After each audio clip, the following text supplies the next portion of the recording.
The forest air was crisp and alive with the scents of pine and damp earth. Birds chirped in the canopy above, while the soft crunch of boots on soil echoed quietly through the trees. Noah, a man in his mid-30s with a strong jawline softened by the kindness in his eyes, was helping his 8-year-old daughter Lily set up their modest campsite on the edge of a secluded forest reserve. The place was peaceful, far from the noise of the city, and perfect for their weekend escape from the weight of the world. Lily, bright-eyed and full of life, dashed through the underbrush, her laughter trailing like wind chimes in the breeze. "Daddy, look at this bug," she exclaimed, holding up a tiny creature on her finger. Noah smiled warmly, ruffled her curly hair, and nodded with a hum of approval. "Just don't wander too far, okay, Peanut?" he said, keeping his voice light but his eyes cautious. While Lily skipped ahead, Noah knelt to adjust a tent pole.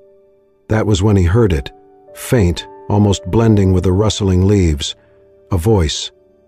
It was not the cry of an animal or the song of a bird. It was human, weak and wavering, a soft, desperate plea. He stood still, the hair on the back of his neck rising. The forest seemed to pause with him.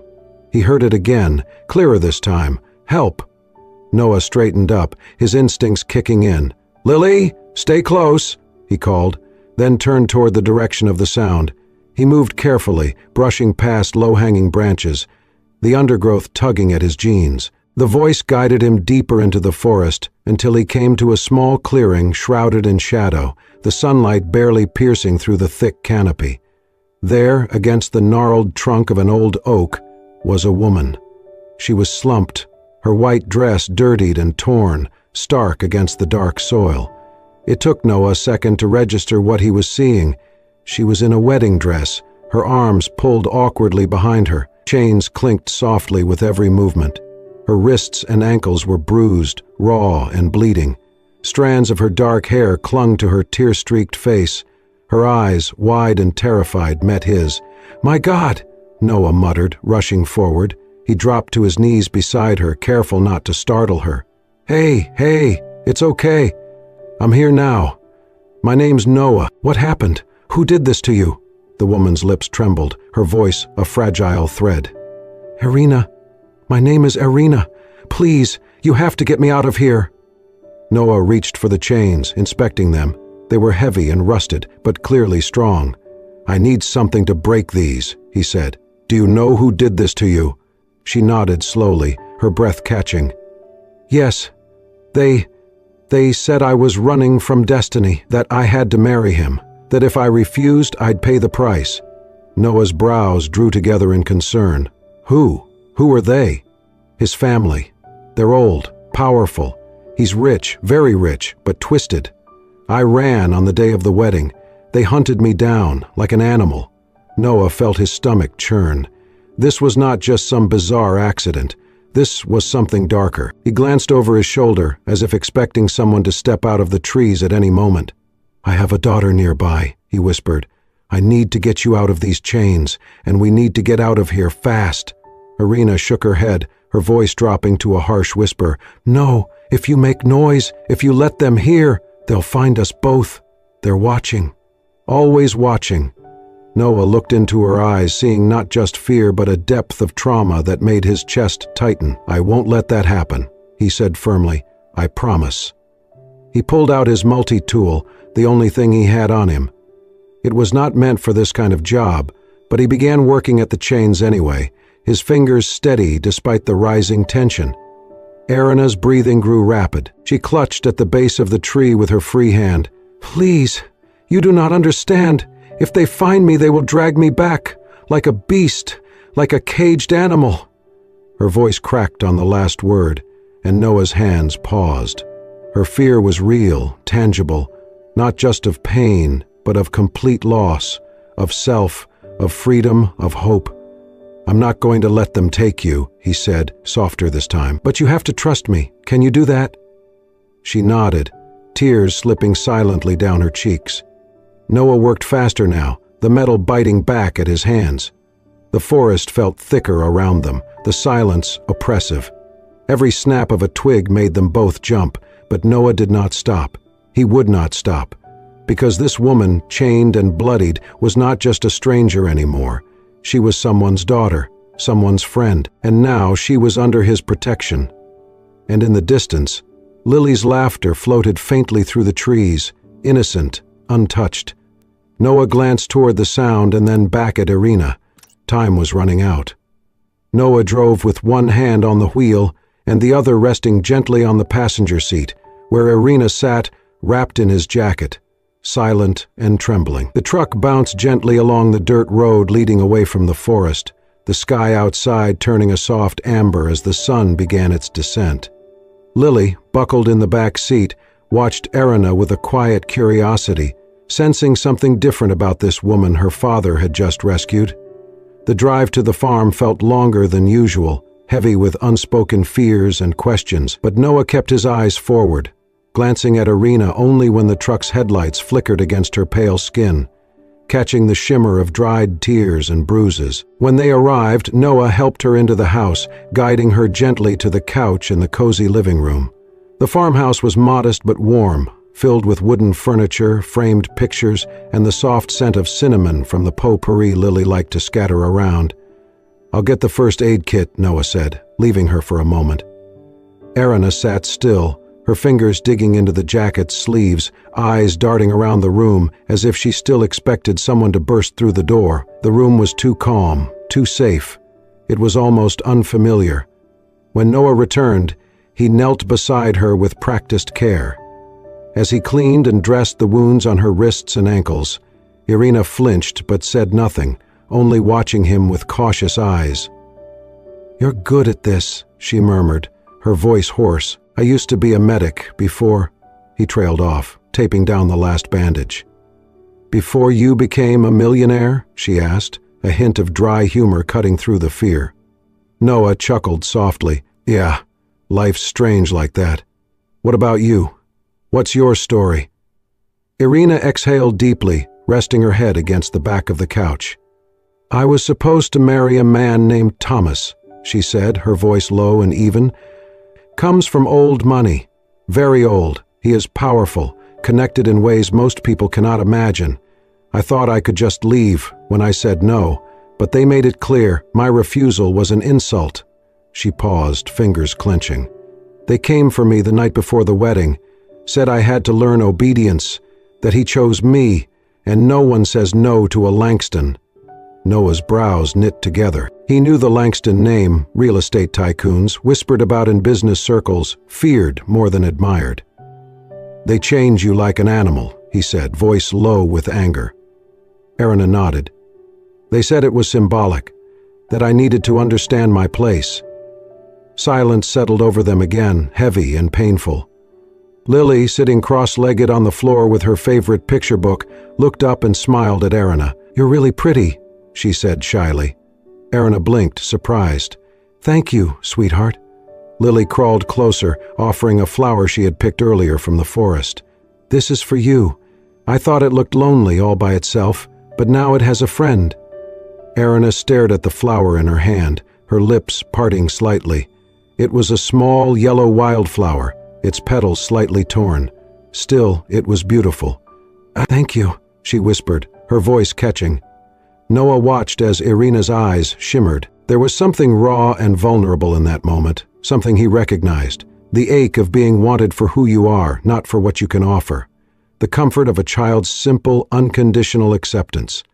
"She does that," Noah said quietly. "Makes people feel like they belong." "I never had this," Irina said after a long pause. "Family, warmth, a home. Everything I knew was marble floors and cold glances. Affection only came with conditions." Noah nodded, understanding more than he let on. "You're safe here, I promise." She looked at him then, eyes sharp despite her exhaustion. "Do you understand what you are saying? If they find out I'm here, they won't just come for me." "I know," Noah said, "but I made a promise the moment I found you. I don't break promises." Irina studied him for a long time, then nodded slowly. For the first time since he met her, her shoulders eased, just a little. Lily leaned against her father's side, yawning. "Can she stay with us, Daddy?" Noah smiled softly. "For now, she's our guest. and we take care of our guests."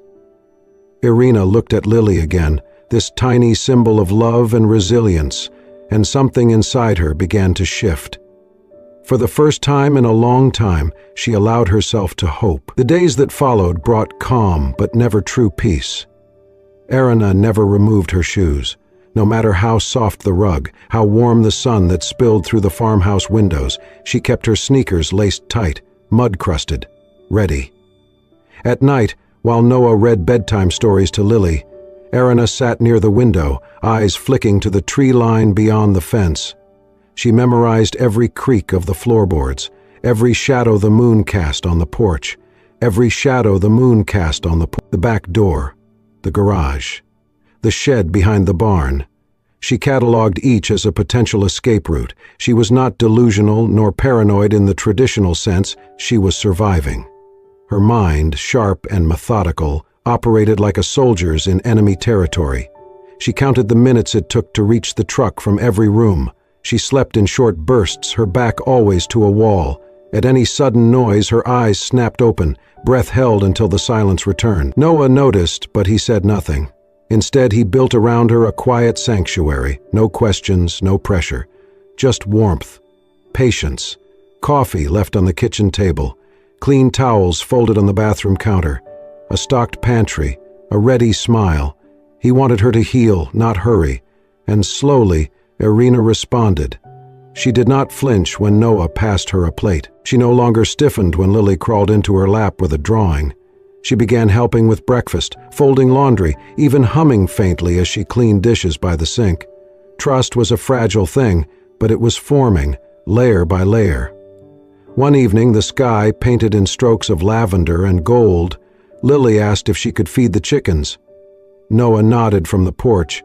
"Just stay near the coop, Peanut." Lily grinned and bounded off, her little boots kicking up dust. Irina stood by the railing, watching the field. "She's fearless," she murmured. Noah looked at her, his eyes gentle. "She's a lot like her mother was." A shadow passed Irina's face. "Is she gone?" Noah nodded slowly. "Car accident, 5 years ago." Irina said nothing for a moment, then offered a soft, "I'm sorry." "She would have liked you," Noah. She had a way of seeing through people's scars.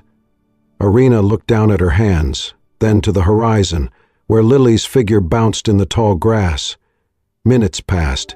Then they heard it, a scream. Noah's heart dropped. "Lily?"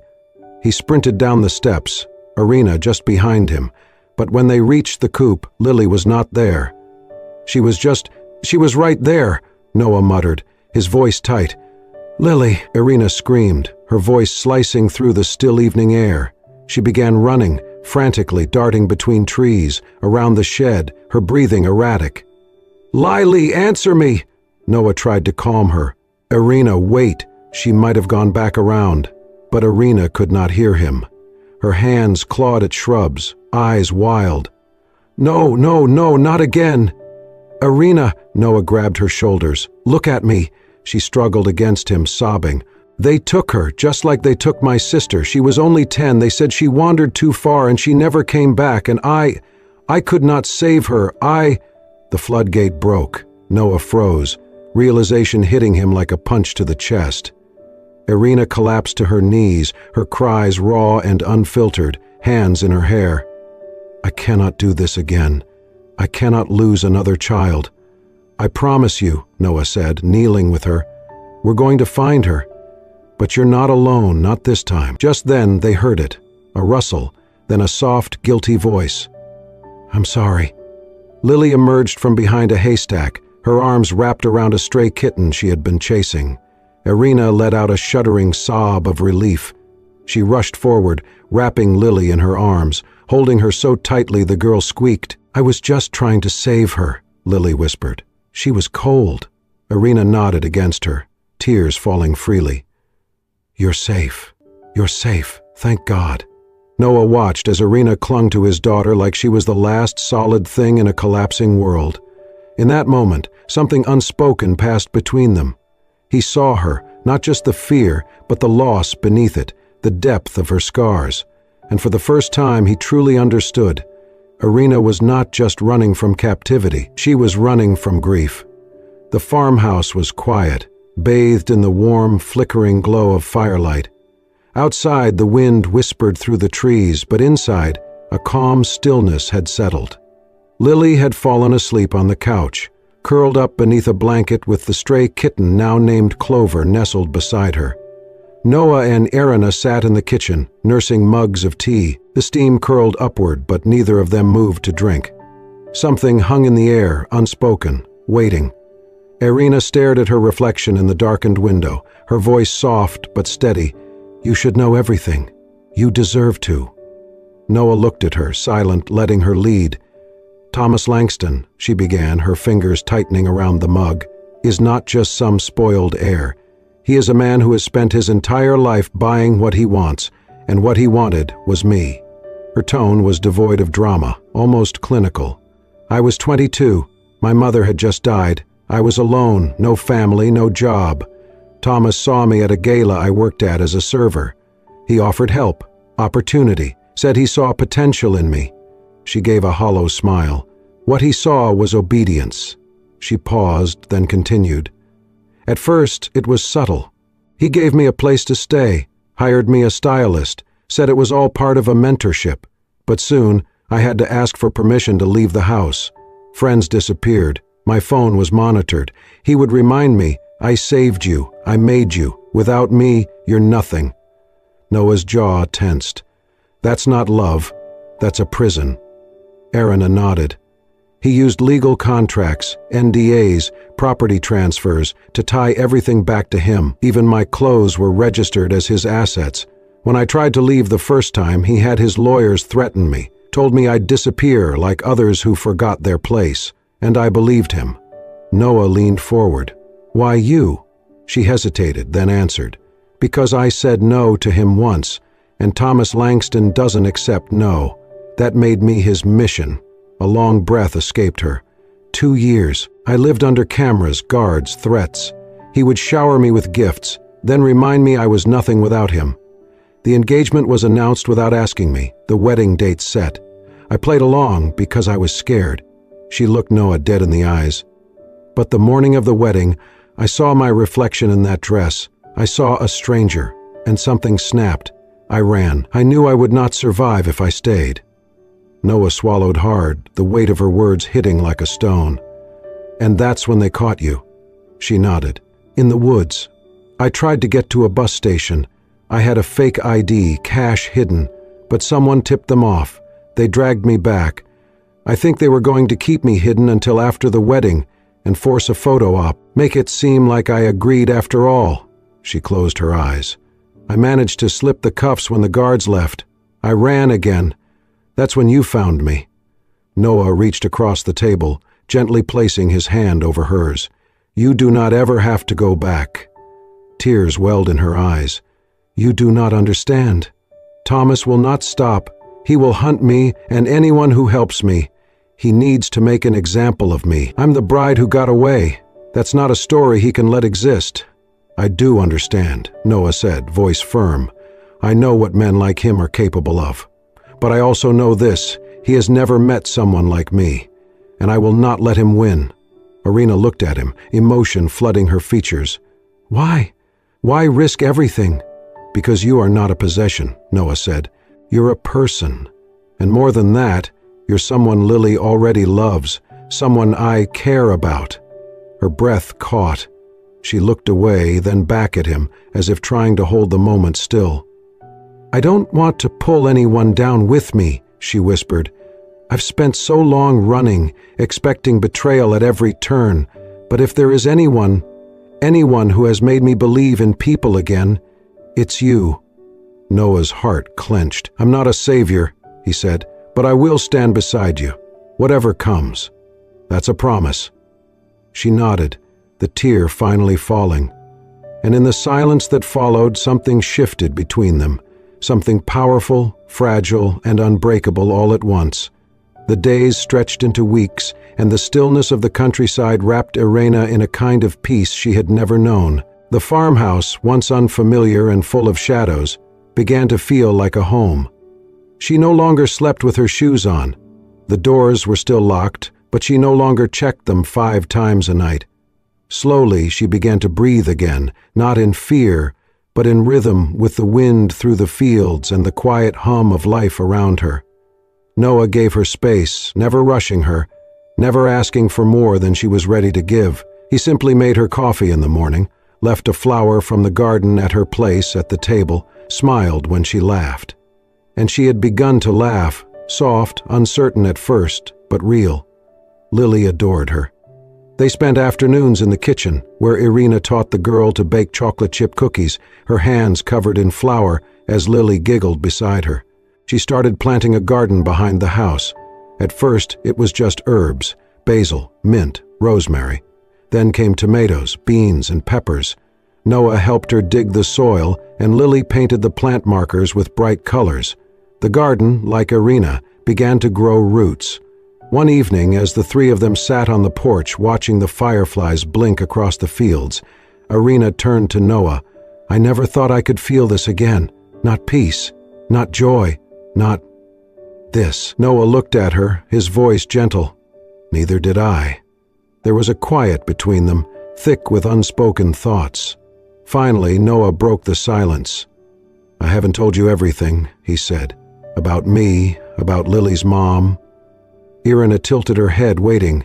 "She was my first love. We married young, too young. I thought we had everything, but she had other plans, other people." He rubbed his thumb along the edge of his coffee mug. "When she left, she didn't just walk out on me, she left Lily too. Said the world was too small here. Said we were holding her back." Irina's heart clenched. "I'm so sorry." "I was angry for a long time.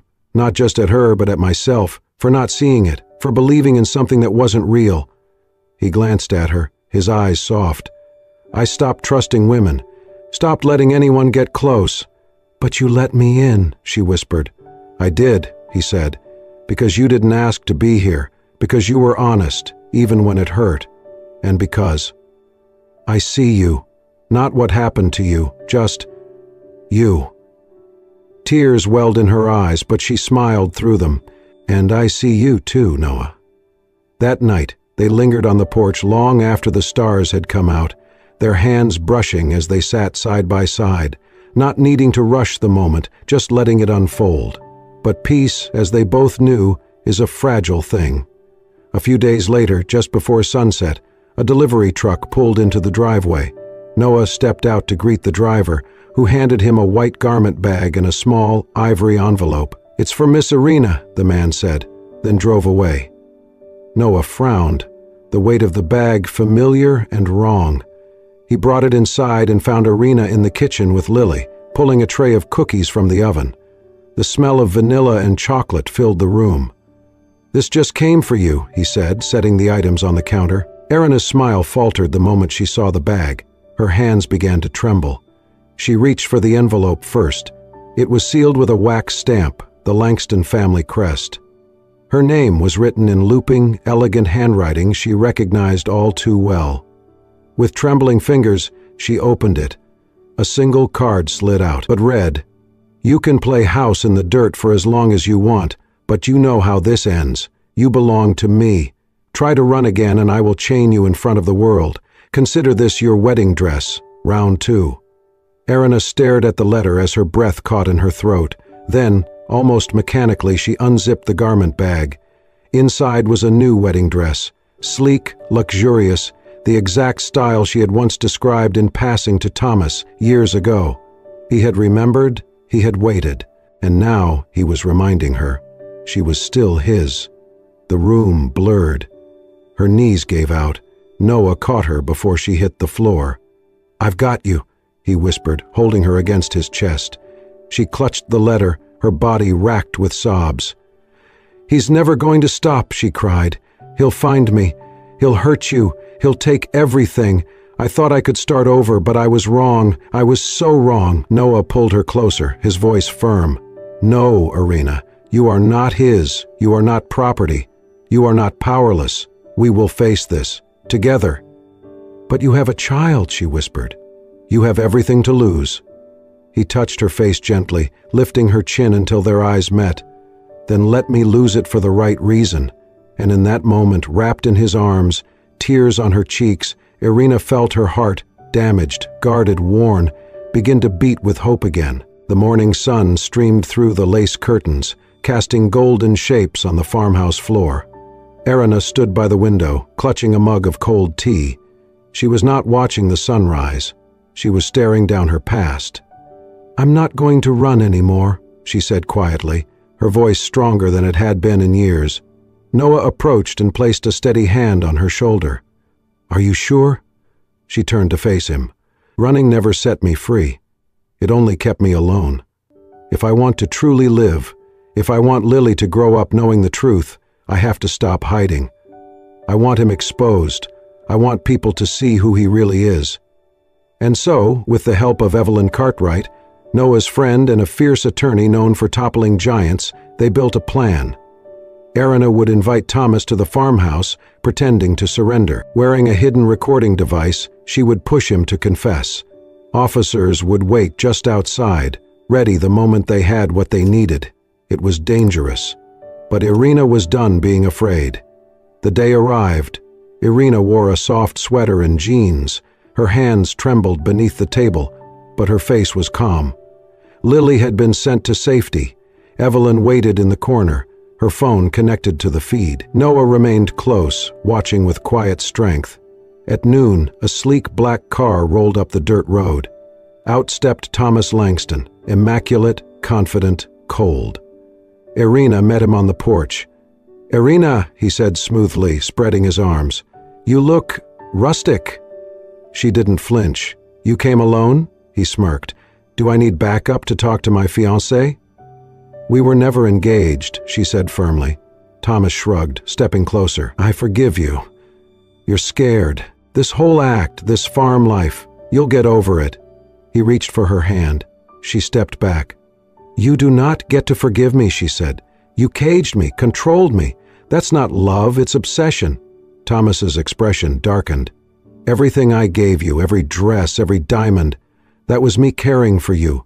You just didn't understand how the world works." Irina kept her voice calm. The wire beneath her shirt caught every word. "I know what you did to the others, Thomas, the ones who disappeared," he sneered. "You think anyone would believe a runaway over me? I am a Langston. Then prove it," she said. "Say it. Admit it." His smile faded. His voice dropped to a hiss. "Fine. I bought you.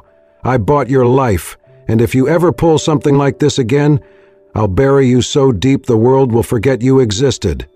Then, with sudden fury, he lunged forward. "You think you can trap me, you—" Before he could finish, Noah burst through the door, tackling Thomas hard. The two men crashed to the ground, fists flying, but Noah pinned him quickly, years of training kicking in. Sirens erupted in the distance. Officers swarmed the property within seconds, shouting commands. Evelyn stepped forward, holding up the recording. "We got it all, every word." Thomas writhed beneath Noah, his power dissolving by the second. Irina stood over him, steady and unshaken. "It's over. The world's going to see who you really are." As officers dragged him away, screaming and struggling, Irina turned to Noah. Her breath came in shudders, her hands still shaking. He opened his arms, and she collapsed into them, not broken, not afraid, free. The arrest of Thomas Langston sent shockwaves through the nation. Within 24 hours, his face was on every news outlet. Headlines blared, "Billionaire businessman arrested in explosive abuse scandal." Video clips of him being led away in cuffs played on repeat across television screens and social media feeds. But the most powerful stories did not come from the media. They came from the women. One by one, survivors stepped forward. Voices that had been silenced by fear or buried beneath legal threats now rose in chorus. Former assistants, ex-fiancés, even household staff all shared chillingly similar stories of manipulation, control, and cruelty. The pattern was undeniable. Thomas Langston had operated in the shadows for years, believing himself untouchable. Not anymore.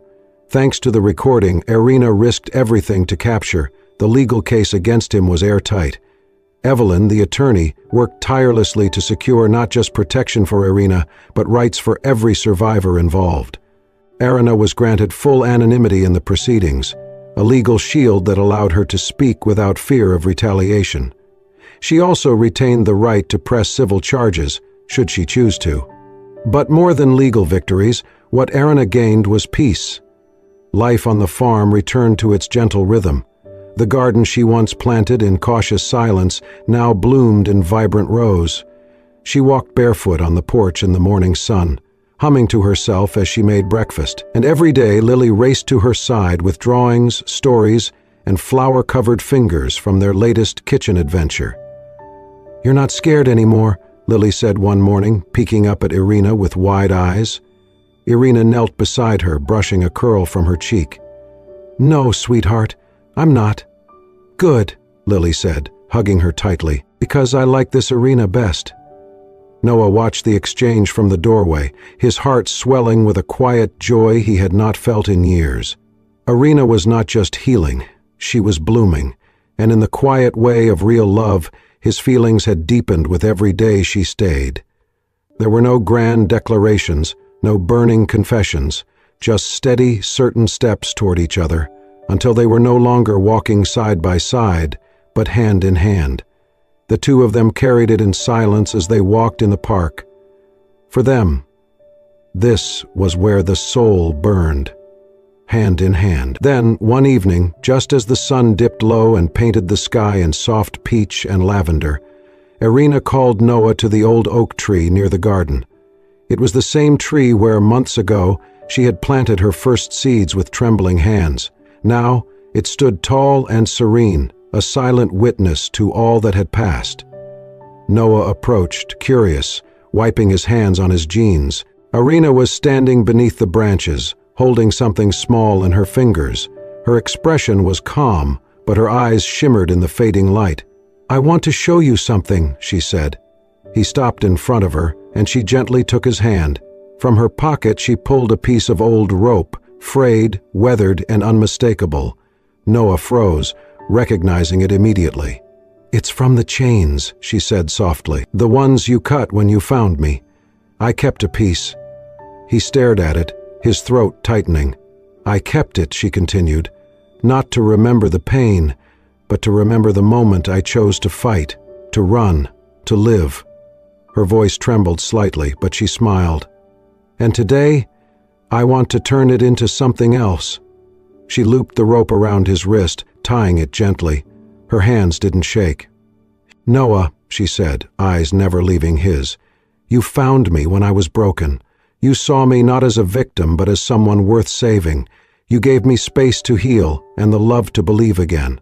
So now I'm choosing," she took a breath, steady and sure, "I choose freedom, and I choose you." Noah's breath caught. Tears pricked the corners of his eyes, and for a long moment he said nothing. Then he reached for her hand, lifted it to his lips and whispered, "Then I choose you too." They stood beneath the oak tree, the rope tied between them not as a symbol of bondage, but of rebirth. And as the wind rustled the leaves above them, the past finally let go. Irina had once been chained. Now she was free. And she had found her forever. The forest was alive that morning, but not with fear. Birdsong danced through the treetops, and golden light filtered through the leaves, scattering dappled shadows on the ground below. In the very clearing where months ago Irina had been chained, bleeding, broken, and terrified, there now stood a small wooden archway wrapped in ivy and wildflowers, built by Noah's hands. Beneath it, two lives would join, not out of obligation, not from power or control, but by choice. Pure, sacred choice. The air smelled of pine and hope. Chairs were arranged in a simple half-circle around the arch, filled with only the closest of friends, those who had witnessed their journey. No opulence, no media, no pretense. Just truth. Irina stepped onto the forest path, her arm linked with Lily's, who carried a small basket overflowing with petals. Her dress was not what fashion magazines would call couture. It was soft ivory linen, flowing and free, stitched with care by a seamstress who understood the soul behind the request.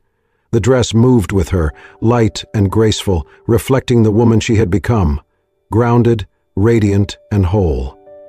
Lily ran ahead, tossing petals into the air with sheer joy, giggling as they landed in soft arcs along the path.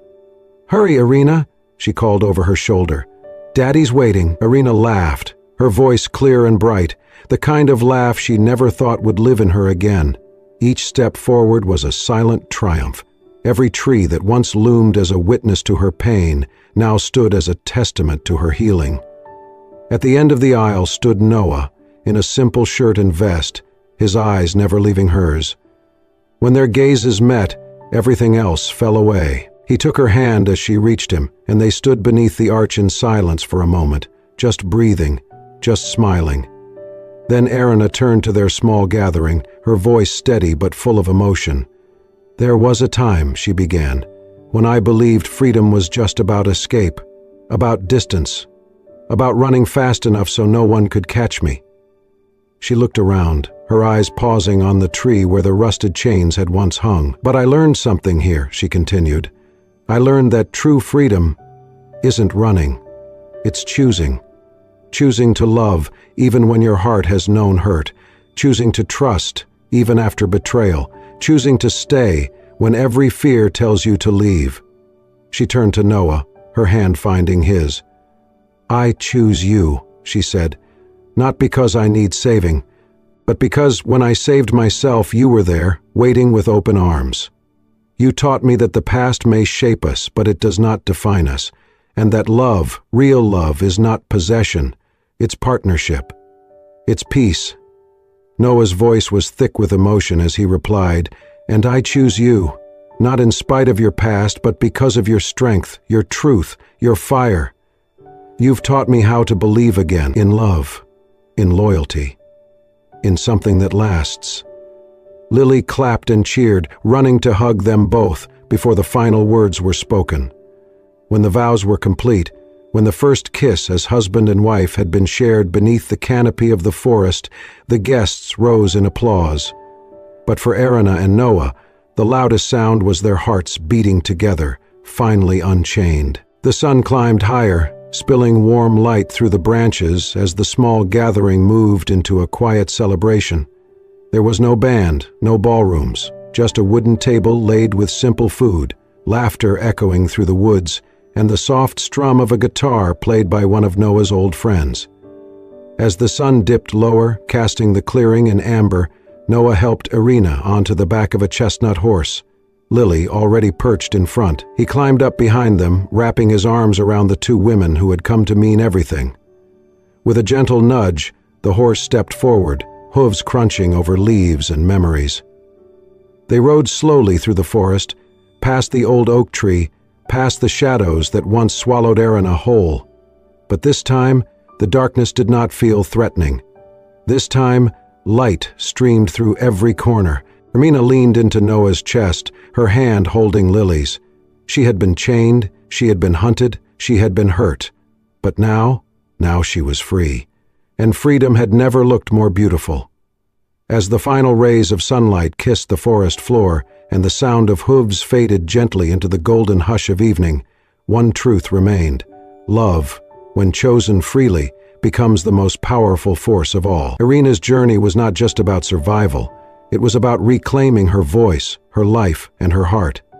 From the shadows of captivity to the light of a love built on trust and truth, she found her freedom not by running, but by standing still and choosing to love again.